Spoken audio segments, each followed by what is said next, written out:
Welcome to Season 3 of Conscious Conversations, where we aim to inspire deep and meaningful interactions that grow into a community of practice that is committed to healing, resilience, and expansion. Today, we're speaking to Geshe Karuri Sabina, and we are talking about how we can decolonize space and imagine new futures. Good morning, Professor Geshe Karuri Sabina. Good morning, Ambassador. You want to get all fancy? Yes. I think some of these titles come with a lot of hard work. So I think the acknowledgement is very necessary. Yes, but I know you acknowledge. So the words are just words at the end of the day. Thank you so much for joining our community in this conscious conversation. Please share with us a little bit about yourself and what inspires you. I'm always in so much awe of just how much you do. Where do you get the time? How do you do it all? Who is Geshe? So it's always a tough question, but I like that you added what inspires me, because perhaps that's more important than I actually do, which is what people often ask about, because that can, in my case, begin to sound very incoherent. Like there's so many different things and people are trying to find the connections. And I think what inspires me perhaps is the bigger point of it all, which is I've been very inspired by a journey of learning. And as you learn, there's always a next step that you couldn't have predicted before. And that maybe also isn't the road as everybody else has traveled it, because it's very unique to you.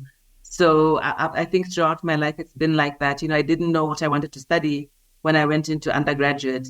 But once I began studying one thing, I saw what I liked about it, but what also were gaps. So I ended up, I was supposed to be doing pre-architecture, ended up doing computer science, just in order to get a degree, even though I was still doing pre-architecture. I felt the kind of social gap in that, and I ended up adding sociology, which seems to people to be very strange, but it wasn't strange given why I was doing it. And it was just that feeling that I loved technical work, but was missing any kind of grounding in community, which has always been important to me. So sociology brought that in. Went back into architecture, found again something was missing. We're talking about built environment, but we're not talking about people. And it happened to be a particular point in time when I was studying where people were more interested in forms and really funky buildings and design, but not so interested in social issues or environmental issues or economic issues. And being a young African, there was no way those things were not going to matter to me. And also maybe with the sociology that I also had in my arsenal at that point in time. So I ended up adding urban planning, which allowed me to pursue those issues. And then it's always been like that, go into a job and then you find that, okay, this is missing. So your next job tries to add that in. So I think in that sense, it's a bit of a Frankenstein career path in life that has had to do with adding on. And the most recent adding on probably over the past decade has been the adding on of the work that you and I intersect around, which is around the Emergence Network and Vunja. And that has been about maybe the missing deeper consciousness element to the work, because the work still can get, even if you're doing sort of development or community work, can get quite technocratic and quite in your head or in the work you're doing, which has nothing to do with this wider constellation of whether it's spirit or just wider consciousness. It doesn't always find a place, whether you're in the university or in the government or wherever. And I think the Emergence Network was a delicious encounter that introduced that into my life as well. And that was also about learning, but also about connecting with different people, not on the basis of profession, but on the basis of sort of a wider, I'll keep using the word consciousness. So you were raised in Kenya, you grew up in Kenya. When did you leave Kenya? And how is it that you find yourself in South Africa at this time? Okay, I assume I'm where I'm meant to be. So I'd like to think that, that again, the steps have just brought me here. But I left Kenya when I was 17. I was born in Nairobi, Kenya. found myself in the US for studies when I was 17 because of political issues in Kenya, but also because of the things I wanted to study. I was there for over a decade between doing my undergrad, grad, and then starting to work. I met my partner, who's now my husband, who was from Botswana/South Africa, and we decided it was time to come back home. And so we looked for work, and that got us back here. So we've been back here. When I say back here, I mean back in Africa since 2000. So it's like quite a while now, 24 years. And this is home. This is where my children were born, and this is where life has brought me. I love that. So, Kenya, I'm sure will always be home for you. What is your experience? And I'm sure you've traveled quite a lot as well. Yeah, I know you have. Just looking at the continent, and our relationship with place, with time, what have been your reflections? And maybe you can start off with Kenya, and maybe here, because as a 35-year-old who is now increasingly becoming aware of my identity as an African woman, there are certain things I don't understand about my experiences and colonization and where we are at right now, and like almost the sense that there isn't a willingness by African leaders to change things if things need to be changed. What have your reflections been over the years? And also particularly because you are so well traveled just globally. Yeah, it's interesting. So I think there are a lot of questions and also comments embedded in what you're asking. And in a way, I would say I feel very similarly. There's so much that one experiences and has yet to experience. And to some extent, I suppose my thinking on these things has evolved over time. So I often joke that I want to write this book and to talk about my transitions, So the first would be a transition as a young Kenyan, finding yourself in Iowa, in the Midwest of America, being one of very few Black people, but also being exoticized for being African in a non-African context. So, and that has its pros and cons. And so having had to deal with that, and then moving from the Midwest into Los Angeles, very urban, ultra diverse, much more, if you want, cosmopolitan, and there being faced not so much with my exotic Africanness, but being faced with Blackness, Blackness as a politic, which I really hadn't had to confront before, and having to learn a lot about what that meant. And in fact, it's in that period that we formed a study group where we read a lot. It was my first exposure to reading Fanon or reading Marcus Garvey or reading even Nelson Mandela, reading even more African authors, but really Pan-African readings that were about a political consciousness, which as a young Kenyan and as an Iowa living African, I'd never really had to engage with before. It turned out to be good preparation for coming into South Africa, which again was another level of change and shift, as an African living in South Africa at a time when, we moved here, like I said, in 2000, although I'd been coming since around 98, 97. And those were still times, I hope it's changing now, but those were still times when a lot of South Africans would refer to Africa as up there and refer to South Africans as not being Africans. And these would be Africans, South Africans saying that they're not African. And that's a legacy of colonialism. That's something that tells you and makes you want to believe that you're something different and exceptional and special, different from other Blacks up there. And that's also the basis of a lot of the xenophobia we see. So again, that was a whole new thing for me to come into. Fortunately, I think a lot of that is changing, and it's been beautiful to see a lot more South Africans embracing a Pan-African identity and seeing that as a good thing, as opposed to, a dirty thing, which is, I think it's probably what an apartheid era mentality would have brought into people. But I also find that a lot of South Africans from the diaspora had already had a lot more of that consciousness because they'd lived out there, and many of them, I think, had opportunity either to live in other African countries, or even if they were in the UK or the US, to consort with other Africans. And there, I think there was much more of that Pan-African post-colonial sense of being that I think was quite different from people who are just here and constantly subjected to this idea of exceptionalism. Sure. And so in the context of your life experiences, and maybe your interest in urban planning and design and architecture landscapes, what have you observed just in terms of how we built, like how we built cities, both in South Africa and maybe other African countries? Because to me, it just seems like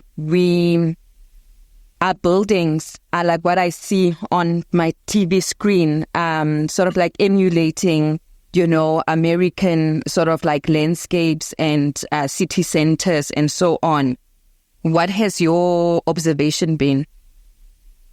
I think it's exactly that. And I don't think it's unique to South Africa. I think for a lot of post-colonial Africa, that's been the case, right? That the imaginary of what cityness means and what a city looks like, what a building looks like, what a home looks like, is completely defined by a northern imaginary.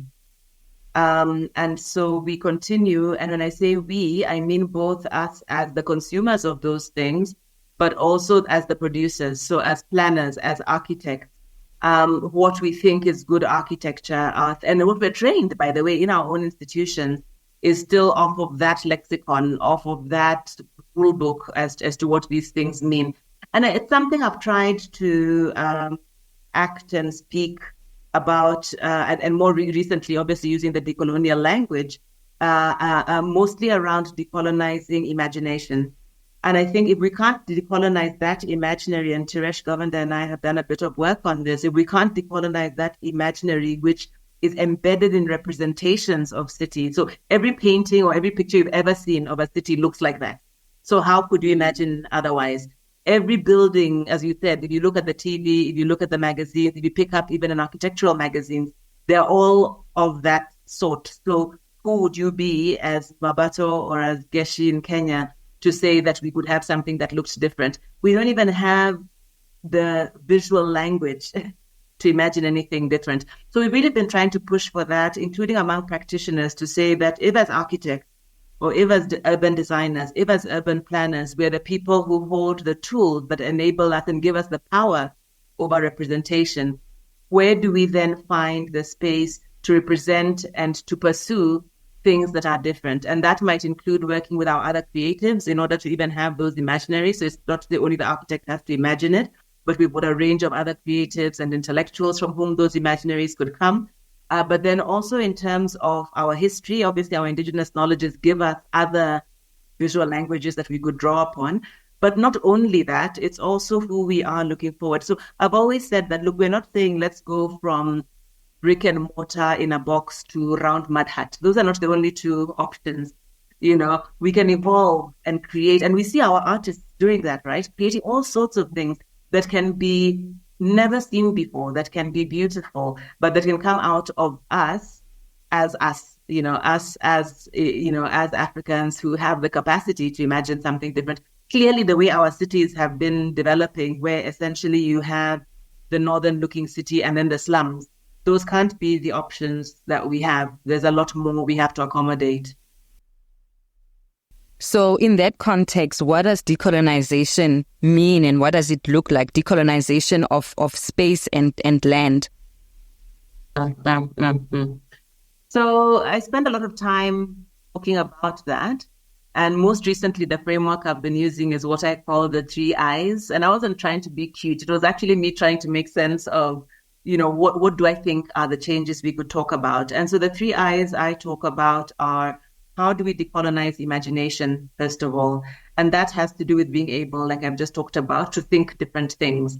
For that, we use processes like futures literacy labs or whatever other ways we have that allow us to imagine unimaginable things as Africans, right? So that's the first I.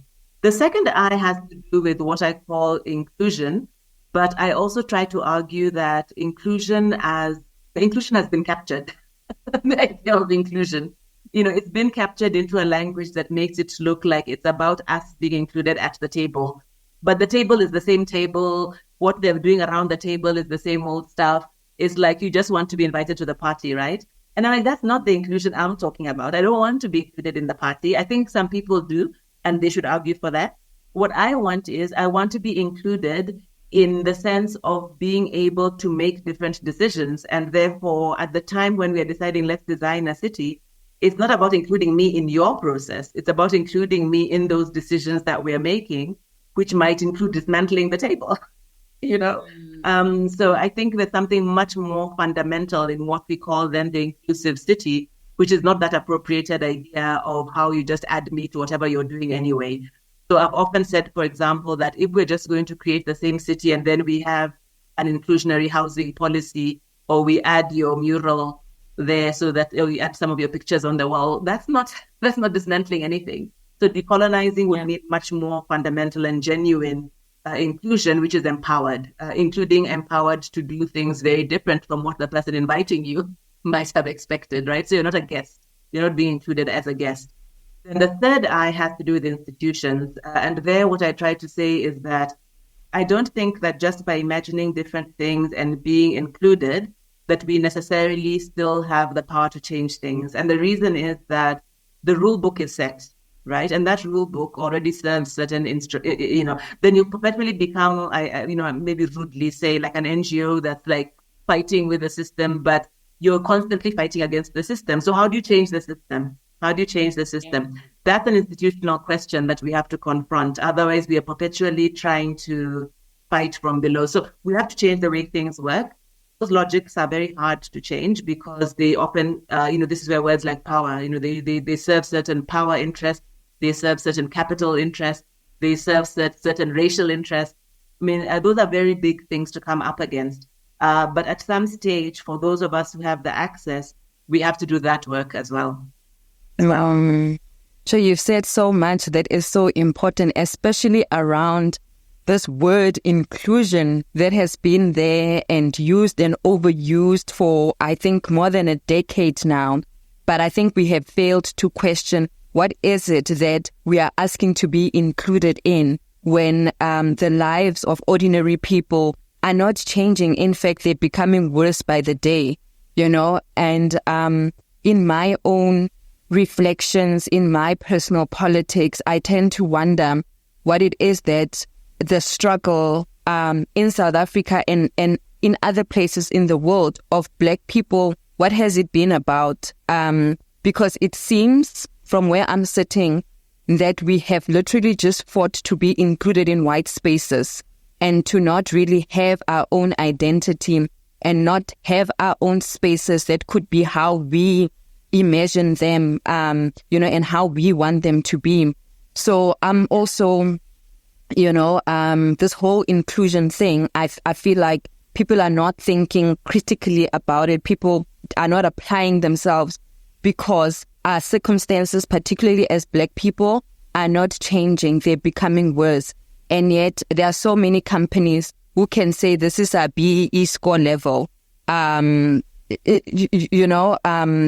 political movements can say, okay, we have this number of female representatives, but what do those things actually mean when policies and the lives of people on the ground are not changing? So I'm glad you brought up that word inclusion, because it really needs to be broken down around what it actually means. And so looking at the history of South Africa with spatial planning, the apartheid spatial planning, we look at a place like Alex, it's a stone's throw away from Sandton, and yet it's like worlds apart, right? And there hasn't been a change. The last time I was in Alex, I saw development like very tiny houses. I just have so many questions around, how take me through that process as an urban planner, as a person in that space. Why are we not seeing anything different? Because a person in Tembisa or in Alex having to travel to Sandton for work or to Johannesburg or Pretoria, their challenges are worse. Our transportation system is just not effective. People have to leave their homes at like 5 o'clock to be at home. To be at work at 8. Just so many things. So I used to live in Midstream, as an example. Yeah. And recently, I saw that they have put these big rocks, where taxis would ordinarily stop for people. And it broke my heart. Yeah, it broke my heart because the people living in Midstream have got cars, they've got access, they've got, to not think that the people using the public transport, the taxis, are commuting to their homes, right, to go look after their families.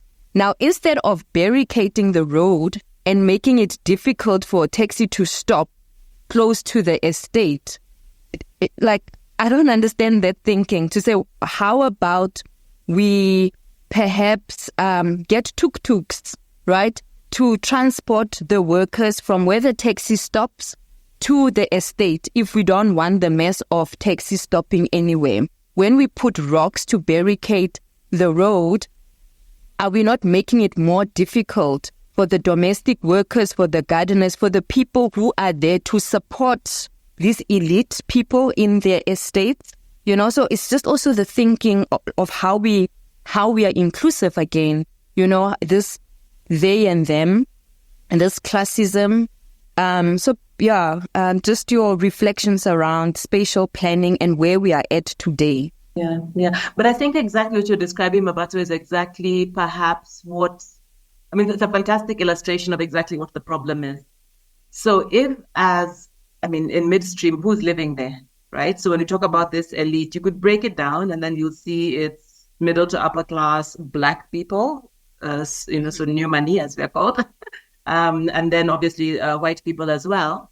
But that's what inclusion looks like. That's what it looks like when the pursuit is to be included from a class perspective and from an LSM perspective into the game as things currently work. And we can be very proud of that often as, new Black elite, that, okay, now we can afford to live in Midstream. But if all we have bought into is a kind of thinking that doesn't care about the fact that this is an enclave of wealth that has a working class, an underclass serving it, and that we don't care how that underclass gets to work. We don't care whether what they're being paid, if they're having to use 50% of it for transportation. We don't care, but we don't want the eyesore of the taxis stopping there to drop them, and so we would rather put those rocks. We don't care. We just don't care. We don't care if they have to leave their kids somewhere because there's no possibility of them attending the schools where we are and they don't live here. Then that's what inclusion looks like. So we've been included. Now, what I would say, I think these things can be complex in ways that I also haven't fully made sense of, because I can understand the need for both. I can understand that within a dominant dispensation, and the US, for example, has had these fights about affirmative action, which they've effectively lost. In South Africa, obviously, there's the fight over BEE. Now, would I say that they should stop affirmative action and BEE? I would probably say no, because if it weren't for those instruments, probably very few, the life wouldn't have changed. We wouldn't have a growing Black middle class. You wouldn't have people who have access to schools. Were it not for those quotas in the US, you wouldn't have as many people of color being able to access those institutions. Now, is that enough? No, it's not enough for the reasons you're saying, because that is you being invited to the table. I wonder whether it's about us understanding that multiple things need to happen at the same time, right? That we've got to somehow find access within a prevailing dispensation, but we also have to dismantle that dispensation. And that's the irony, that's the contradiction, that as much as we are seeking to be included, we also are asking for or demanding or creating the spaces for us to say, but no, actually, once we get in there, part of the work is to tear this thing down, because these shouldn't be the obstacles. These shouldn't be the ways things work. I live across from Alex, and I've spent a lot of time thinking about Alex. You know that I run a girls program in Alex. And it's really interesting because when the former mayor, for example, built that great walk, so there's the bridge now where people could walk at least walk from Alex into their into their jobs, not high-paid jobs, low-wage jobs. in Santon. But while that road might have improved access, Alex has gotten worse. I have seen in the last 20 years, Alex gets worse every year. And I hear the same thing from my girls. There are places where they used to be able to walk that they can't walk safely anymore. The quality and the congestion obviously has gotten worse and worse and worse. The cleanliness, so has it improved? Did we need the walkway? Possibly. Did the walkway improve the quality of life for people in Alex? No, actually, that's gotten worse. So what will it take for Alex to change? Now, that's where we come to my point about capital. Alex's proximity to Santon is exactly part of its problem. That I think that there is no way that prevailing capital interests will allow Alex to improve, because they'd probably like for Alex to continue deteriorating until it becomes so bad that that'll be the next type of dislocation we do. Alex has had 3 major evictions essentially of Black people, and this will be the next one. And it may not be for white people. It may be for other Black people who look like me and you, because capital interests want that and see that as valuable real estate, not as a place for community, not as a place where we could have viable existences for, lower income groups or even lower middle income groups. That's really valuable Santon adjacent real estate. And so we've got to see that. We've got to be willing to see that. I just want to add one thing about, one of the master's projects I examined a few years ago was talking about the Black middle class. And it was really interesting because, and I think when I say it, I think it will be obvious to you that part of what the interviews were finding was that many Black middle class people were deliberately looking to stay in places that were majority white, meaning now they were looking to be in neighborhoods where I can say that. And they'll even make comments like, oh, I don't want to move to a place where there's too many Black people. Like, just think about the mentality of saying something like that in South Africa, that I've come from the township and therefore I don't want to find myself in another place with lots of Blacks and I'll feel like I didn't have any upward mobility. So I'm proud when I'm in a space of whiteness, because then I feel like I've arrived. There's work to be done, sister. There is work to be done. And it's work that's internal, and it's work that's, that's societal as well. Occupying the seats you do in the spaces that you do, how is your questioning received in some of these spaces? It's interesting. And lately, perhaps particularly particularly post Black Lives Matter, and I'm just coming back from the US last week where I said some of these things. In a way, it disturbs me to find, it's good and also bad, that there's really an openness. Actually, it's almost like people want to hear it, right? But that also worries me, because I think that willingness to hear it, obviously our next question is, okay, so how do we make this practical? Which means people think it sounds abstract. And I'm like, no, this is not abstract. This is we can do these things. But again, it comes back to the imagination. If I say we need to dismantle the system and you think it sounds like an impossibility, that means that your imagination is not allowing you to see it as something practicable, right? It seems like fantasy. It means that you think change is very unlikely. And I think that's the negative part I find of this openness to the ideas, because I think it's almost like, the way anybody likes hearing any kind of radical thing, and then they appropriate the language, and then we can all sound like decolonization itself is becoming a bit of a thing, right? So every talk I'm giving, they want to put decolonial in it. But I sometimes question the reason for that, whether it's just a wokeness thing of wanting to look like you can talk decoloniality. But the fact that the response itself suggests it's impossible then tells me, okay, but you have no commitment to decoloniality. You're not thinking these are things we could actually do. Now, obviously, the question could be asked, what am I also doing in my own work that's advancing beyond just talking about it? And I think I'm trying. I think I'm trying in small ways. I don't know yet that I have had the access or the ideas for how to do it in big ways. But, as you know, for example, we do the work with the Civic Tech Innovation Network. And for me, those are spaces that I see as spaces of potential, because they're about acknowledging and supporting the agency of many people, not few people, but of many people, to do whatever they want to do, and to pursue the instruments and tools and languages and contexts where they feel they can have actual agency and impact if they were supported. for me, that's one of the things I believe I'm doing, where I'm not the one who is the designer. I'm not the one who is the definer of the problem. I'm not the one developing the solution.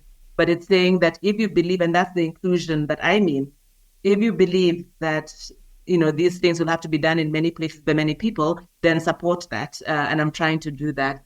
To some extent, I would say my academic work is also trying to do that, trying to say that, look, support the minds of many people to do the things they want. And hopefully in the way, even in the conversations we have, people are also internalizing a different form of agency, that decoloniality is actually reflectable in the way they're thinking about the work. Then maybe that's a contribution they're making. I feel lately like I'm hiding away from my public sector work. Maybe at some stage I go back into that, and maybe I'll be able to be bolder and braver in terms of the things I can actually do with my own other talents. We'll see. Right now, like I said, I'm still in recovery from my last round of effort, but I'd like to think that my work is also about doing that. And maybe that's all I can think to do. For me, it's all about agency. And what are we doing with our hours? What are we doing with our talents? And do we think that they are really advancing these ideas? I really love that because I was saying to a group I'm a part of that's focused on Black education that from what I've heard from, and this is something I intend to research further, it said back in the days, and I don't mean to romanticize Africa at all, that every family or bloodline had a gift to share with their community. And every child who was born into a family came bearing gifts, for the whole family, but which would obviously extend into the community. So that for me is something, it just came up now, to say if we knew our purpose, if purpose is something to speak about in those ways, what would that be? Like, what do our lives mean? And what impact do we want our lives to have, if at all? And then the other thing I thought about as you were talking is decolonization a personal healing journey? Because for a Black person to say, I don't want to be where other Black people are, so that's obviously an embedded whiteness, to say success is equivalent to whiteness or white spaces. And it goes back to what we were talking about earlier, to say when people were dreaming of freedom, what were they really dreaming of? Were they just dreaming of being able to swim in white pools?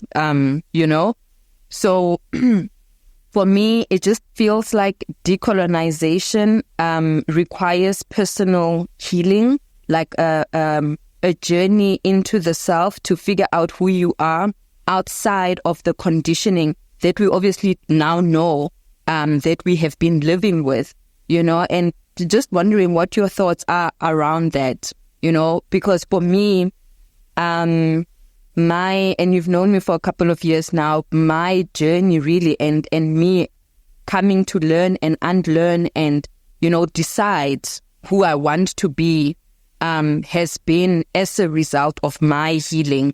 Yeah. I think I think the elements of that are individual and elements of it possibly that are collective. I think there's a collective healing and a collective understanding of self, an identity issue, I can even call it that. I think for people of color, and then I think it's in various levels even to that, whether it's in general just about Blackness, whether it's even specific to some Indigenous communities. So there are things that are even below that level of just general Blackness, right? I think you know what I mean. And so I think that those collective post-colonial, post-traumatic journeys we have to undertake. And then I think there are ones that are also very individual. And the reason I'm mentioning an individual one is that I think that those subjectivities are also important. And if I compare myself, you, and perhaps my daughter as what I might see as three generations, I mean, I'm 50, you're in your 30s, my daughter is 18. I think it's very different.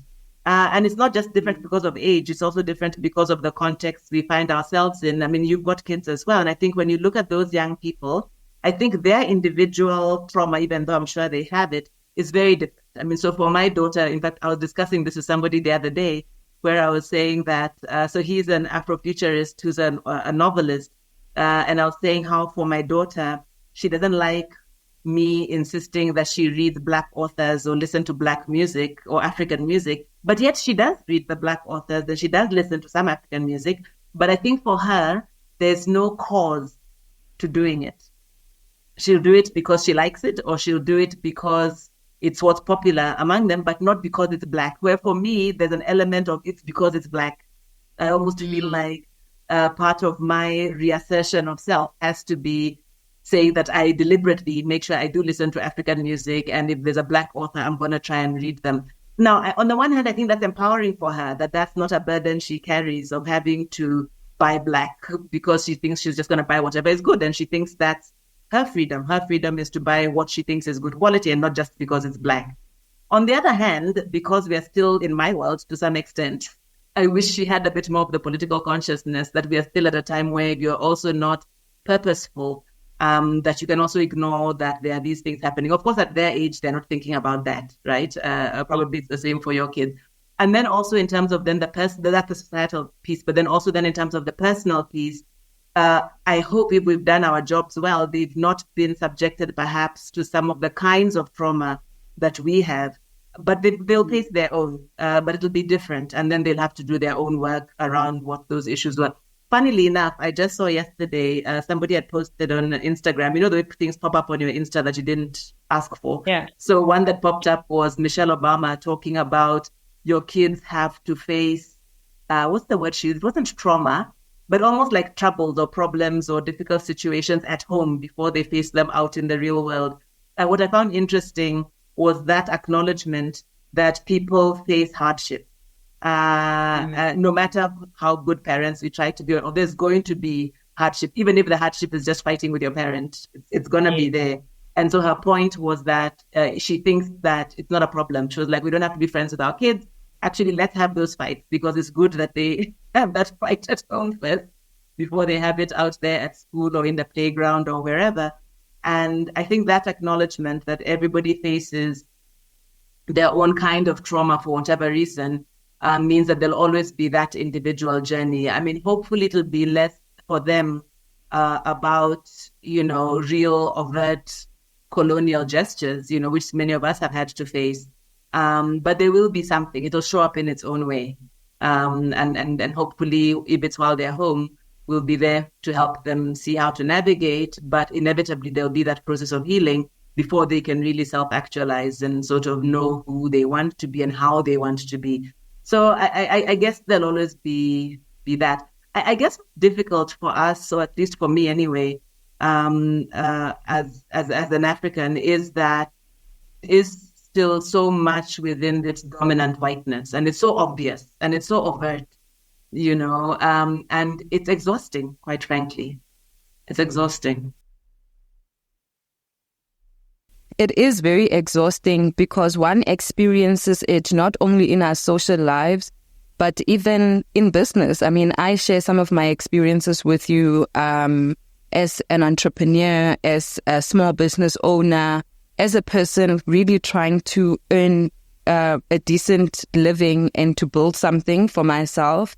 And how, because of the system and this whiteness and, white supremacy, it's very difficult to have meaningful economic participation that will allow one to perhaps help others to also grow in that space, And I often wanted to say people who are sitting in government, the directors, the ministers, how do they think about these things?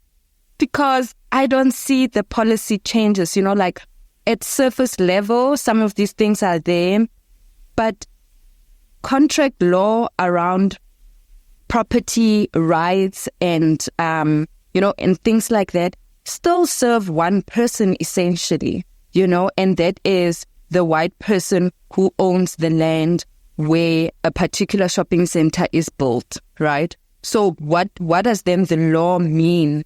And has anybody in government thought of changing some of these practices, especially in a time where people are saying we want economic freedom in our lifetime? For me, there's like this disjointment between what we see on the ground and what people are saying, and maybe not questioning enough because it just doesn't work for the small people on the ground. And maybe small is not the right word, to be honest. So I think there are two. Okay, this is my perspective, having worked a bit in the public sector. I think there's a bit of schizophrenia in the way, and I can talk about South Africa, but I don't think it's different in other African countries. In South Africa, it's most explicit because we've got these progressive, sort of liberation narratives around what we want, right? And it's there in the Freedom Charter. It's there in every manifesto of most progressive parties, that we do want exactly what you're talking about. We want, whether it's the land or whether it's in business or in the economy, to have economic freedom. But yet we continue having these neoliberal regimes, which in a way are the product of the particular democracy we agreed to, at independence, that actually suggest that we are beholden to prevalent economic interests, big business, corporate South Africa, corporate world, actually, it's not just South African. And as long as we believe that we have no intention of making uncomfortable anybody in that system, we can never then change the system. You can talk about it, but the reality is everything is really oriented. So I used to say, for example, you put 10 billion rand towards a township development program, but you put 100 billion rand into an IDC to support big business. Who are you fooling? You're trying to fix things here with Band-Aids, and it sounds like big money, but the real big money and the real big support, and as you're saying, the legal systems, what I'm calling the institutions, are really oriented to maintaining an order. Now, I guess depending on who you are, what you ask, you could ask, the EFF, or you could ask more moderate people, is there a way to change that? And people will tell you, yes, it can be changed. But are we changing it? No, the rules as they are right now, if you were to go up in a dispute with your landlord, wherever you are, you will be the loser of that, because the rights of that person, of that bigger economic interest, will always be greater than any intention. Let me not even say, let me say intention, because I always say it's not a mistake. When systems work against you as a small business, it's not a mistake, surely. And you're not the only small business it's happening to. It's happening across the board to most small business owners, unless you know somebody or unless you're lucky. But the prevalent logic is you're going to struggle. And then you'll hear that there are these interventions. There's even a whole ministry that's meant to be making life easier for you. I don't know for you in your own experience how often you've actually felt that impact of a whole ministry that's meant to be enabling you. And so I think that if we were honest, what we would say to people is, Mabasu, not in your lifetime. Not in your lifetime are you going to have an easier time, because the land you're on is going to continue being owned by somebody else.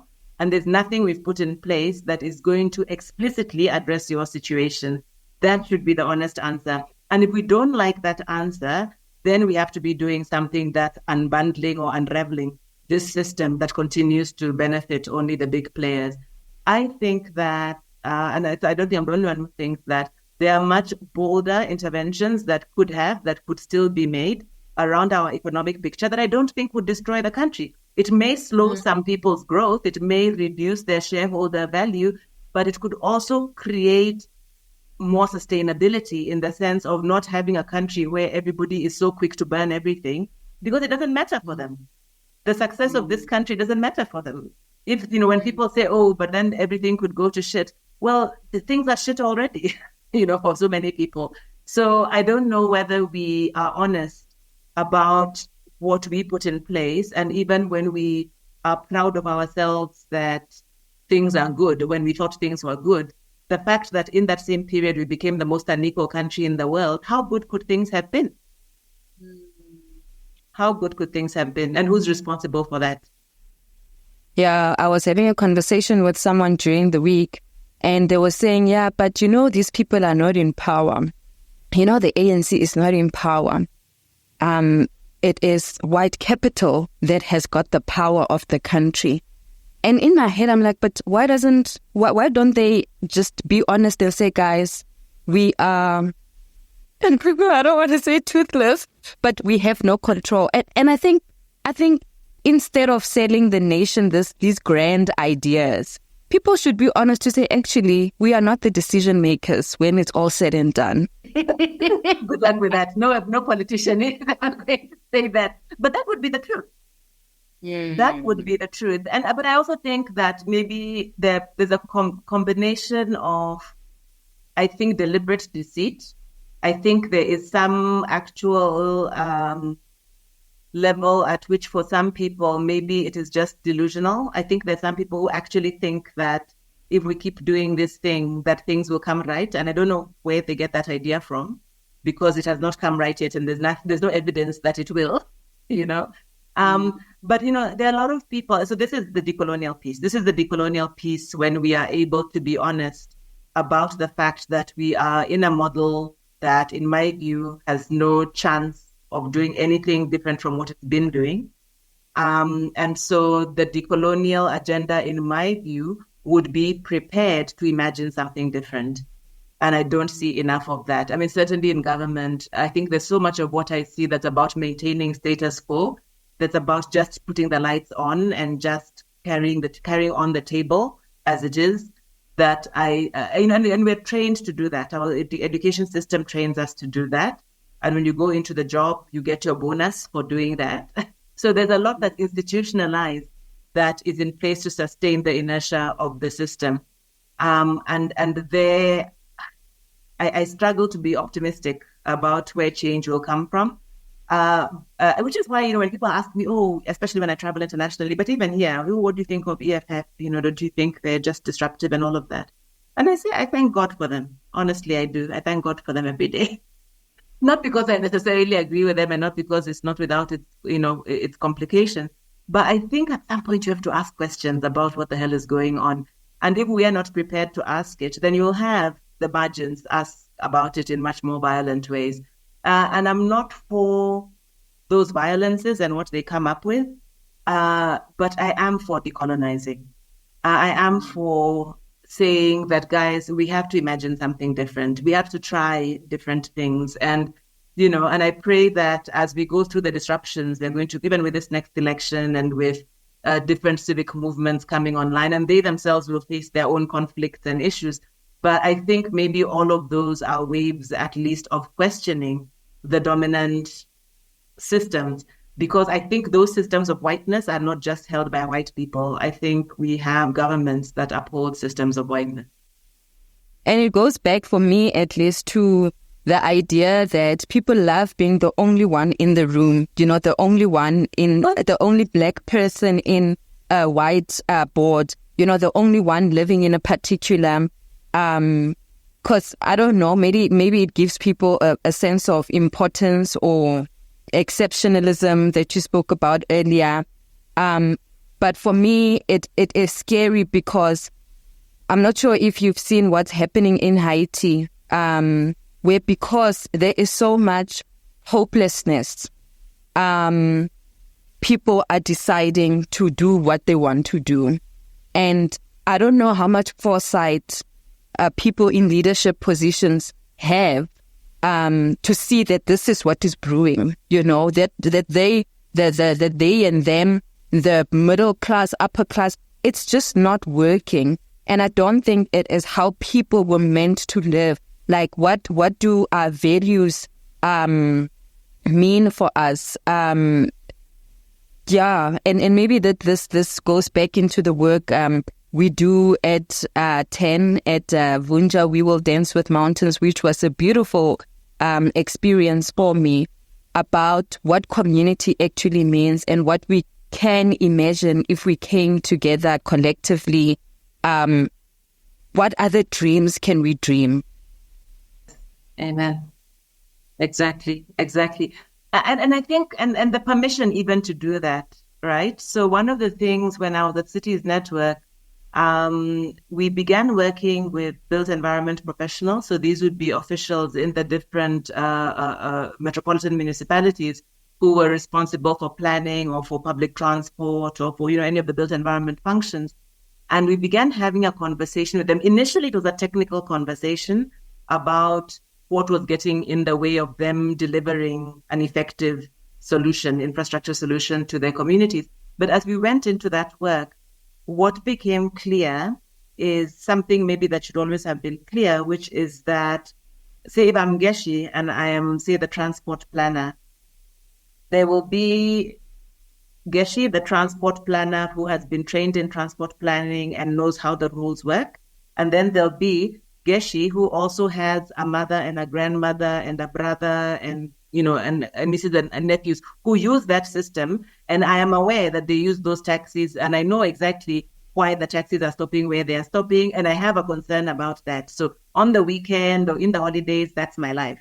But then Monday to Friday, my paid job, I'm the one who's making and supporting certain rules.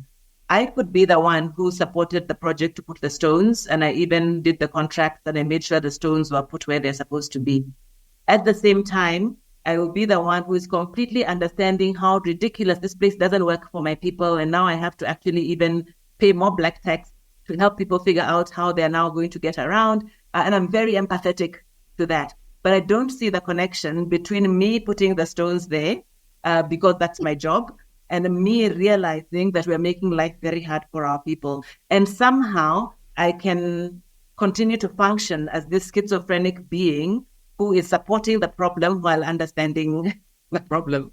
And I sometimes wonder, to be honest, whether corruption works the same way, that I could be the one who is being corrupt and stealing the money, and I could also be the one complaining about how corruption is destroying the country. And I just find it so fascinating. So with the built environment, what we ended up doing was creating a task team where we invited people to bring their whole self. And as your whole self, then you begin talking about how is it that we are part of creating and sustaining systems that act against our very interests, because we know these things. We know these things. We know that people are, for example, the one I love using is also, the big migrations, for example, in April, Easter, or every weekend when people are traveling to Durban or traveling to Mpumalanga, Northwest, to their homes, home. And the idea of the rural and the idea that we're so close to it. But we, as the urban practitioners, are the last ones to actually acknowledge, but why is there this big congestion every weekend, every April, every end of month? Shouldn't we do something about it? Because it's our people. We are the ones who are doing that. But then, no, that's not even on the agenda. We haven't even raised it as an issue, because we think it's not an issue that Black people should be in traffic for hours for something we know that's going to happen every weekend, every month, twice a year, whenever it happens.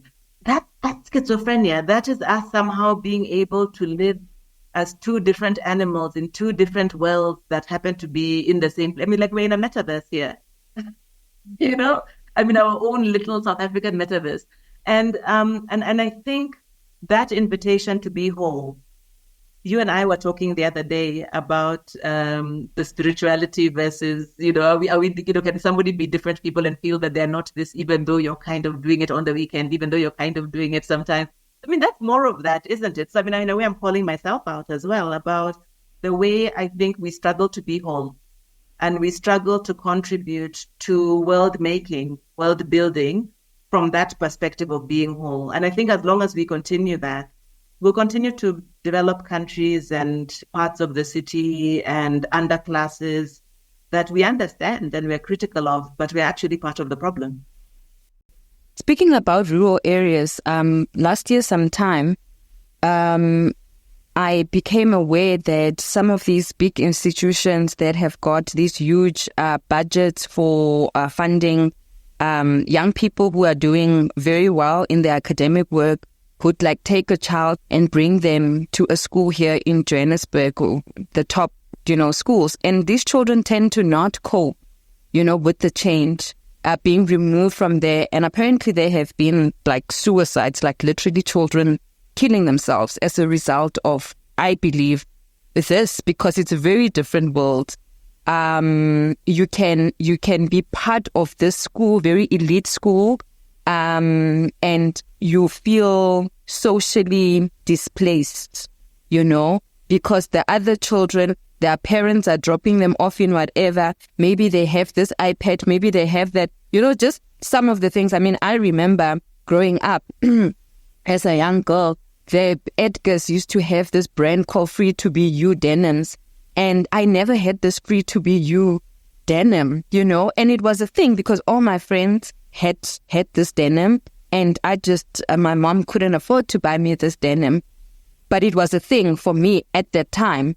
So it just made me wonder, again, how are we thinking? So why would the model then not be, how do we improve the infrastructure in rural Eastern Cape, at a school in rural Eastern Cape, so that, more of these children can do well, and we don't have to remove this child who is performing, in such great ways? Why do we have to remove them from their family, from their culture, from home, in order for them to excel, in a different institution? Sort of like, why is that perceived to be, I don't know, why does it have to be like that? So point number one, just using that as an example of how good intentions without context do not work out for the person they're trying to assist.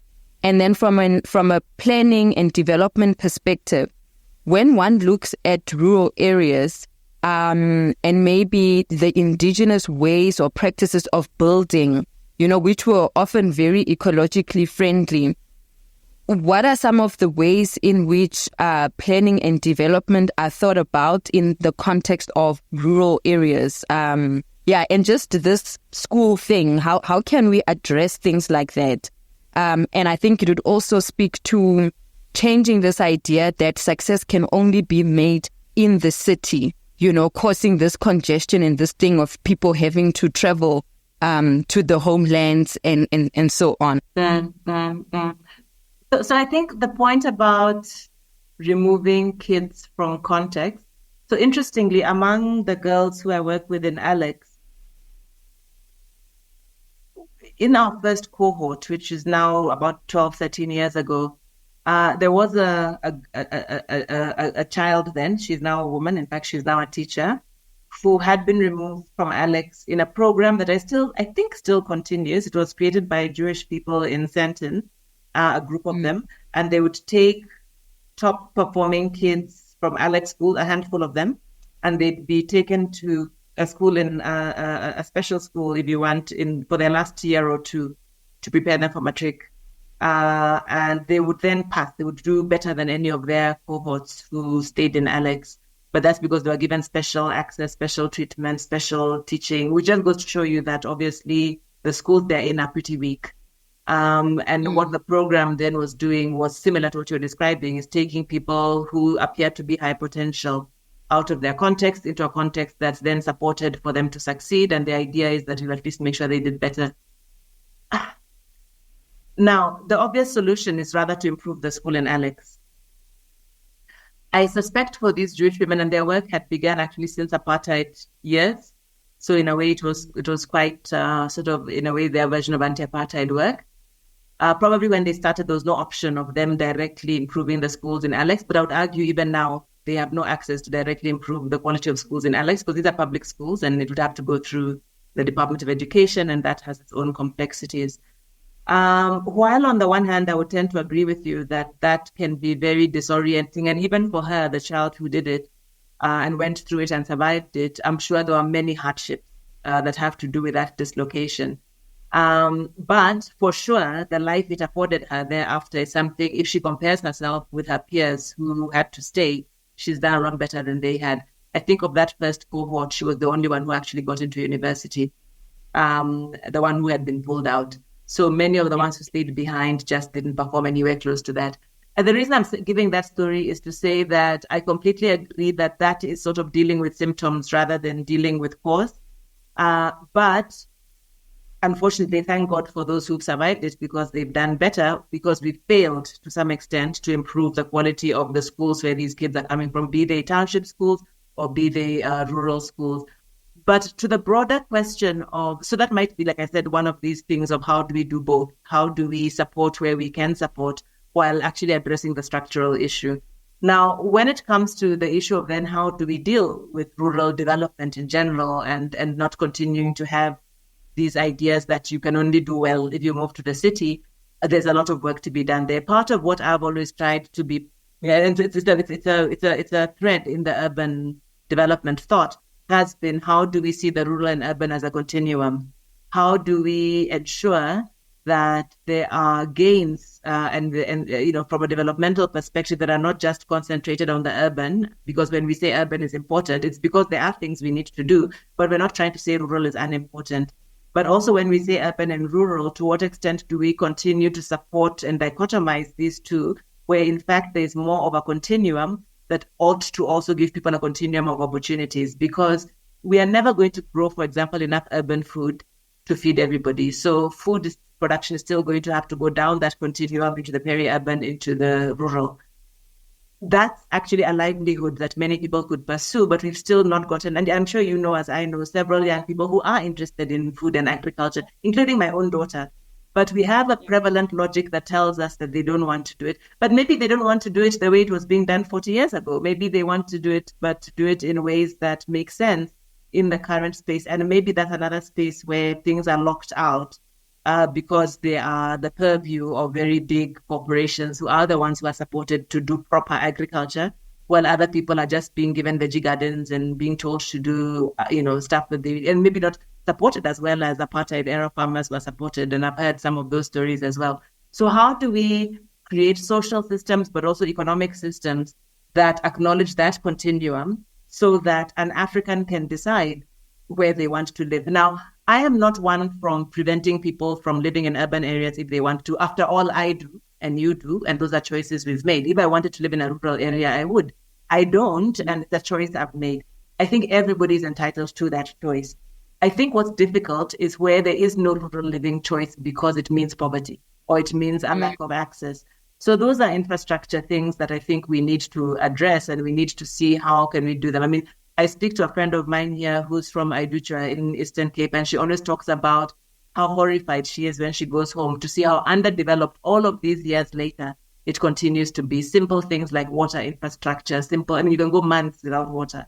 And these are not small, tiny dorpies. I mean, these are sort of big towns that have been there and they've always been there. So why have we failed to do that? So there's something about our development trajectory and perhaps also the way we manage local municipalities in those places, the way we have economic value also taken back to those places, that something goes wrong and we're not winning. So as long as we keep on doing that, I guess we'll have this dichotomy of either you are urban so that you have amenities, or you can be rural if you're very rich and you can afford to go off grid and do all of these fancy things.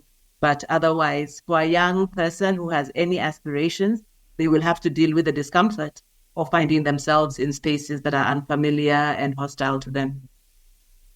In December, I was on holiday and I met this young guy, German guy, in Wilderness, who explained to me that they have a program where after, I think, a particular age, they have to go away for like 3 years to go surf, but they're also very skills orientated. So he's a carpenter, for example, and that is his training. That's the training he received. And part of this program entails him going out there to go, use his skills. And so he was working for a farmer for free, because that is part of what the program involves. But the work would then cover his housing during that period. But, he has the skills and he could literally build a house from wood and things like that. And he could do so many things, even like the pit toilets, what they now call compost toilets. I feel like these are things we could be tapping into that could be solving so many other things, particularly in rural areas. It's also things that could be addressing the climate crisis we find ourselves in, right? But only if we were thinking in particular ways. And talking about agriculture in the rural areas, particularly how one can think about local economies and how local economies and smaller communities, as opposed to this sort of neurotypical way of framing things, right? Like this is what livelihood is, this is what community is, could sort of like be looked at in different ways. So what opportunities do you then think, looking at skills development in that way? Like now I think our industries are suffering because young people don't want to become carpenters, young people don't want to become plumbers because of the connotation around it as well, or the stigma around it as well. But these are skills we need, and I think these are skills that could help improve local economies, especially if there was an intentional mindset of intervention put in place to activate local economies. Absolutely. So, I mean, I think it's completely possible. I mean, other countries do it. Germany's been doing this, for a very long time. I was watching a documentary on the plane the other day. France has this movement now around what they call low tech, which, as far as I'm concerned, is what Africans have been having to do for some time now.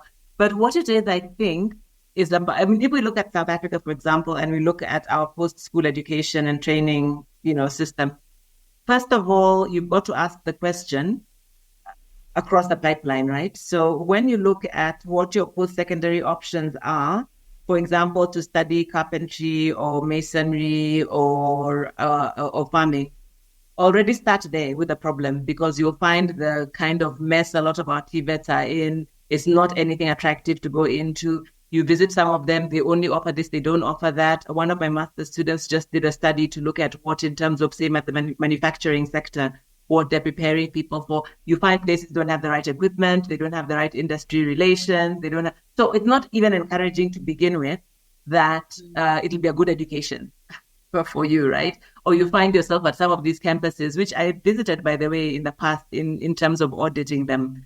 What are they called? There's Lehurutse in Northwest. What's the other one? That's the S in Limpopo. You visit some of these places, and like they're like a real rural campus. I mean, like it feels like, it's rural proper. So for many people, it's not a very encouraging place as it is. And I know they've been trying to do reform of the TVET, but let's start there, that there are issues there. But let's also look at the end of the pipeline. How well are these careers and career opportunities made clear to people, and how well are they supported and enabled, so that we believe that actually we respect carpentry, we respect plumbing, and here are actual career paths, and actually you could make money. I mean, in Europe and in the US, you make more money doing some of that stuff than white collar jobs. So, I was just with a person the other day who's a fireman. He makes more money than some of the people I know who are sitting at a desk, because again, it's respected as a profession, because it's high risk, but also high societal value. So do we have that? Have we created actual, definitions of these as professions that are also scarce, that are also important, that are valued, that are paid well, that are supported through sort of employment, policies and frameworks? And then you find, no, they're not, because unless you have a big company, if you are an individual in those fields, and you can look at the Construction Industry Development Board and places like that, it's hard to get certified. And once you get certified, it's hard to get work. Again, because things are packaged towards the big. Apprenticeship systems that South Africa used to have largely been decimated. They're not really there anymore. So it's not just that young people are refusing to do these things. I don't think people are stupid. When people see opportunity, they'll go for it. But is the opportunity evident? I'm not sure. There was a case that I also studied a number of years ago about, for example, not bricklaying, but pavement laying pavers. But again, you'd see that a program like EPWP would have said to young people in Soweto, get into pavement laying and put them into training for it. But then goes ahead to encourage 30 different people to create their own companies in doing paving. Then after they've done that, and these people have incurred the time and the cost to go ahead and register their paving businesses, what happens next? They're all sitting there waiting and hoping for government contracts to go and do paving. Basically, there are too many of them that did not need to be independent companies. They would have been better off doing maybe a co-op or something like that. And they should have understood that they need to develop their own business opportunities, because you can't only count on contracts from government, and not from just one part of government either. But it's like we don't think these things through. And I think we fail to be human-centric as well. In how we do that. So we do these things where you can imagine now the frustration of those 30 people who've created companies and are just waiting for tenders, only to find they're not going to get those tenders. So there's a lot in the system, I think, that fails us and that fails young people. And then it's easy to say, oh, it's because they're lazy, or it's because they don't want to be farmers, or they don't want to do these kinds of jobs. But I don't think people are stupid. I think when there's an opportunity and where things make sense, people would do it. But I suppose it also goes back to where government is choosing to put money, right? I've got family in Limpopo, and there are so many malls, Keshi. There are like just so many malls. It's like, why is it that the only thing people can think about as development is a mall? And to top it off, they will go distribute SASSA payments, social grants from a mall. It's like... Yeah. What are the interests? And so again, we've written about this in the past, because is it a mistake? Or why is it that we think that the most important thing to proliferate is sites of consumption? Why not sites of production? Why wasn't it, a workshop in every major township where people could come and make something? Instead, no, it's retail. Then we'll say that, okay, but obviously access to retail is one of the things people struggle with. Yes, sure. But I mean, when you are then thinking about that mall, is that the only thing you are able to think of? Is that the only form as well that you could think of, is where people can go to a Pick and Pay and Edgar's, a Clicks and a Jet? I mean, you couldn't think of providing community space, providing workshop space, providing anything else, and maybe making it relevant as well in design to the context. Is it the same configuration of a shopping center that you see in every township? And a lot of that, by the way, supported with public money. So private interests supported by public money to drive consumption. Because for me, it's almost like obvious to say, if you're really serious about community development, particularly in rural areas, people need food, there's lots of land, people need skills, right? So government could be addressing a couple of issues just with one intervention if they were actually serious about changing the lives of ordinary people. And for me, it goes back again to communities and allowing people to have these sort of like self-sustained ways of life within their community, where there is this interdependence. This one is growing this there, and they can also sell it to other communities. Shoemaking, like there are just so many things we could be doing to change the lives of our people, or to help our people gain that agency to, change their own communities. But if consumption is the only thing we sort of like pushing in our communities, then of course we are going to be sitting with the kind of problems we are sitting in, where each year bigger budgets are put into social grants, right? And this reminds me of something I read a couple of years ago, to say no government is actually interested in educating its people, because once the people are actually educated, then they will not be in power. They will hold them accountable to certain deliverables and so on. So I think I'm having a realization to say, actually, maybe our governments are actually not interested in changing the lives of our people. Yeah, so and that's a painful conclusion to come to. And in a way, again, I'll sound like I'm always like being relativist about things, but I would argue that that is the conclusion one would have to come to if you looked at what's happening. Having said that's what the system is demonstrating, I would also say that having worked with the public system here for about 20 years, I often fight against the impression people have that therefore who works in government are a bunch of useless people who don't care about the country and don't care about development. Quite the opposite. Almost everybody I've worked with has actually had active intentions and desires to actually make the country better. But it's back to that schizophrenia thing, that I think that they think and they want for things to be better, but I think they don't always act consistently with that, and they don't always take responsibility at their level for why they're unable to do that. So there's a lot of blaming upwards that happens. I don't know if you remember one of our former presidents who also said that he was also frustrated about something, and I got so mad because I was like, okay, so here we go. So the mayors are frustrated, the ministers are frustrated, now even the president is frustrated. Who are we to hold to account for what the hell is going on? If everybody wants to point somewhere and nobody wants to point at themselves to say, but hang on, I am the director of such and such. I am the mayor of such and such. I am the president of such and such. And as such, I cannot keep on pointing to other people as to why things are not working. I have to take responsibility at my level for what it is that I can control. That kind of boldness, I feel like we don't see. But in terms of the hearts of people, I have encountered some of the best activists in the public sector, in the sense of people who are really passionate and committed to change. They can talk all the right language. But then at the end of the day, when you see what the system is producing, your conclusion would appear to be correct, that, okay, we must not care, surely, because this is what we are doing. So that schizophrenia is real. That the fact that we actually, I used these words with my university just in an email a few minutes ago. I said, sometimes we don't act in our best interests, and I don't understand why. It's almost like you're undermining yourself. Yeah.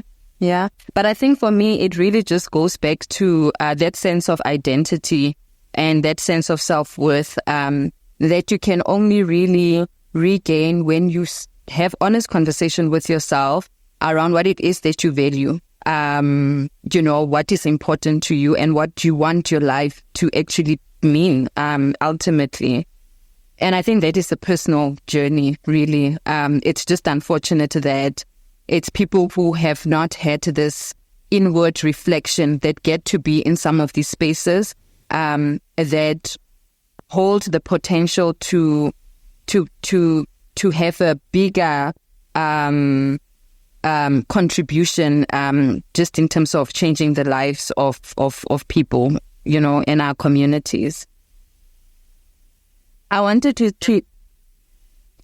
speak about the climate crisis, right? And how, for example, in building homes, housing, our Indigenous practices have been helpful or, aligned with our ecological systems, because African people in what I've come to understand have always understood themselves to have this relationship with nature. So using what is available to you to build things like compost toilets, which we had back then, but again, they have been rejected as backward. And now, again, they're coming, but they're coming in such a way that I don't know if Black people don't want it. Maybe they don't think it's modern, it's advanced, etc. How could some of those ways of building, planning be integrated into development now? Do you think there's space for that? Absolutely. But I think there's two issues. I think one is whether the process of innovating, building products and building systems does enough to consider those indigenous approaches. Whether it's in materials, because we've seen things like Adobe, mud-based brick, which really can be very effective. We've seen roofing materials and the role of whether it's thatch or other kinds of roofings that could be, again, drawn in indigenous practice. As you're mentioning, we've seen whether it's toilets for sanitation or water-based systems, which could also draw on indigenous approaches. But I think the other issue, besides whether our technological innovations can draw on IK to create new solutions, is also the acceptability and uptake of those solutions. When I worked at CSIR for many years, they would talk about sort of these non-waterborne sanitation systems, and we talk about the mud brick and everything else. But what they would then find is that many communities would say no, again, back to the point about arriving at the table or being included at the table, but they say, but why are you giving us a substandard system? Because if you're putting flush toilets for other people, why are you suggesting that we are not good enough for flush toilets? If you're using bricks and mortar for other people, why are you suggesting we should use mud? It felt like you are suggesting an underperforming material or an under-spec'd product, because you are not suggesting for them the same thing you would suggest for the suburbs, the same things you would suggest for whiteness. So I think those are very difficult things to address and deal with, because it's very difficult to ensure adoption and acceptability when people feel that they're being given substandard things and others are the ones who are getting, if you want, the modern standard. So we all want the modern standard. Of course, while you're busy chasing that, those are the ones who are moving to these more innovative products because they're more sustainable. We have to get out of that cycle, and I hope we can do it soon, because sometimes it feels like as Africans, we are waiting for things to become popular, like Morocco, you want to wait for Morocco to cost 30 Rand in Woolies, then you'll believe it's a superfood. But when you are eating it for 5 rands where you came from and it was very healthy, you wanted to fight about it. You're gonna go eat asparagus or whatever it is. So we have to intervene. Those mental models are so strong that they even defy reason, right? But I think we are coming to a point in time. It's the same with, I was talking to somebody the other day about protein and masonja or mupane worms, and the fact that they're one of the best forms of protein. Now, of course, among us, even here, there are those who like and those who don't like. But while the West is accepting that, in fact, we're going to be looking at the future of foods to include insects and those caterpillars and all of that, whether they're in powder form or whether they will continue being masonja, it's like, again, we're waiting for them to be sold back to us by some big company in a jar, and then we'll believe that they're good for us. Our indigenous grains have been taken away from us. We've been convinced that we are people who eat rice and wheat. We are not people who eat rice and wheat and corn. These things don't come from here. We are people who actually eat millet and sorghum and those other grains that are indigenous. And they're so good for us, and they grow well in our climates, and we know how to make various things with them. But again, I guess we are waiting for somebody to come and tell us that those are the more sustainable options. How do you intervene into that cycle? I don't know, but we have to. The realization of maybe the question, what are we losing in our pursuit for modernization and whiteness, what looks like success? What is it that we're actually giving up? I think is such an apt question. The hamburger world. So we have to eat hamburgers. Then when we get sick from obesity, we'll come back to eating healthier things. Sad. But I'm sure there's just so much more. I think that is good and that is rich. That one can speak about. I think we must find the pockets of wholesomeness to keep us going. Otherwise, it will get very draining for us. And in that breath, what is your wish for the future, maybe of Africa and the world?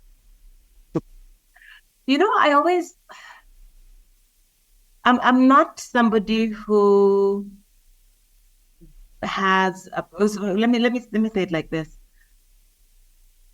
I have no fear of death as an individual, and of death as a species, if that is where things are leading. What I do pray for, and I used this term earlier when you talked about a life of purpose, is that we figure ourselves out in a way that hopefully allows each of us to be as free as possible and to enable the person next to us to also be as free as possible. So I want for myself and I want for people around me to experience freedom and community for as long as we are going to be here, not necessarily for the purpose of prolonging how long we are here, because it could be horrible. We could be praying for very long, very horrible lives. So however short or however long we are given to be here, could we be constructive? Could we be loving? Could we enjoy it? Could joy be part of it? Could we enjoy being with each other and enabling each other? I wrote something recently where I was saying, could we be better soil? Because, they say we are dust to dust. So can we be good dust where good seeds can grow and other things, whatever comes next can come next? Could we at least do that? That's my wish. It's not a big wish. I don't have very bold things to aspire to, but just that. And so I pray for that for myself, because I frequently question myself, I think, as we all do, in terms of, am I doing what I'm here to do? And I believe the fact, because not everybody is here. During COVID, I lost so many people. And at some point, every time somebody died, I would ask, my goodness, why am I still here? And if I'm going to still be here, then I have to believe that there's some reason, there's something I could be doing that could be useful. And I'd like to have the freedom to pursue that. And I'd like to have the freedom to pursue that with other people and for it to be joyful. I love that. From where I'm sitting, I want to acknowledge that you are good soil. You are nurturing soil. And that's not only my view, but one or two people whose lives you are part of can attest to that, or at least they've shared with me that you are an incredible human being. So thank you for being you. Thank you for asking the difficult questions in the spaces you occupy. Thank you for caring for people.